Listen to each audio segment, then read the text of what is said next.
বাংলাদেশের সাম্প্রতিক শিক্ষার্থী জনতা আন্দোলনে ঘটা সহিংসতার বিভিন্ন ঘটনা পর্যালোচনা করতে ঢাকায় এসেছে জাতিসংঘের একটি টিম। 22 আগস্ট টিমের সদস্যরা ঢাকায় পৌঁছেছেন বলে এক বিবৃতিতে জানিয়েছে জাতিসংঘের বাংলাদেশ শাখা কার্যালয়।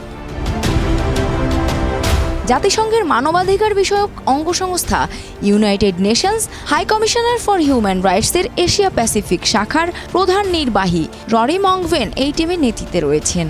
আগামী 29 তারিখ পর্যন্ত মোট 7 দিন টিমের সদস্যরা বাংলাদেশে অবস্থান করবেন বলে জানা গেছে। 22 আগস্ট বাংলাদেশের পররাষ্ট্র সচিব মাসুদ বিন মোমেনের সঙ্গে তাদের সাক্ষাৎকারের সূচি রয়েছে। বাংলাদেশ শাখা কার্যালয়ের এক কর্মকর্তা রয়টার্সকে এ প্রসঙ্গে বলেন, তাদের মূল লক্ষ্য কিন্তু সহিংসতার তদন্ত নয়, বরং পর্যালোচনা এবং এসব সহিংসতার ঘটনা কিভাবে তদন্ত করা হবে সে বিষয়ক নির্দেশনা বা গাইডলাইন প্রদান করা।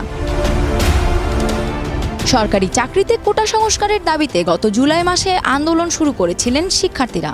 এক পর্যায়ে সেই আন্দোলন সহিংস হয়ে ওঠে এবং পরিণত হয় সরকার পতন আন্দোলনে। আন্দোলন দমন করতে টিয়ার গ্যাস, রাবার বুলেটের পাশাপাশি আগ্নেয়াস্ত্রও ব্যবহার করে পুলিশ। এতে নিহত হয়েছেন অন্তত 3 শতাধিক মানুষ এবং আহত হয়েছেন আরও কয়েক হাজার। আন্দোলনের শেষ পর্যায়ে গত 5 আগস্ট বাংলাদেশ ছেড়ে ভারতে আশ্রয় নিতে বাধ্য হন সাবেক প্রধানমন্ত্রী শেখ হাসিনা। এই আন্দোলন চলাকালে জাতিসংঘের মানবাধিকার বিষয়ক হাই কমিশনের দপ্তর থেকে একাধিকবার সরকার দমন পীড়নের নিন্দা জানিয়েছিলেন। শেখ হাসিনা পদত্যাগের পর এই সহিংসতা তদন্তের ঘোষণা দেন মানবাধিকার বিষয়ক high commissioner ভলকের Turk.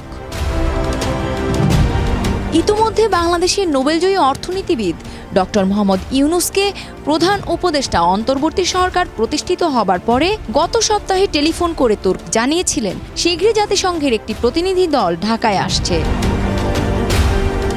Sanjukta Shubhra, দেশ রূপান্তর।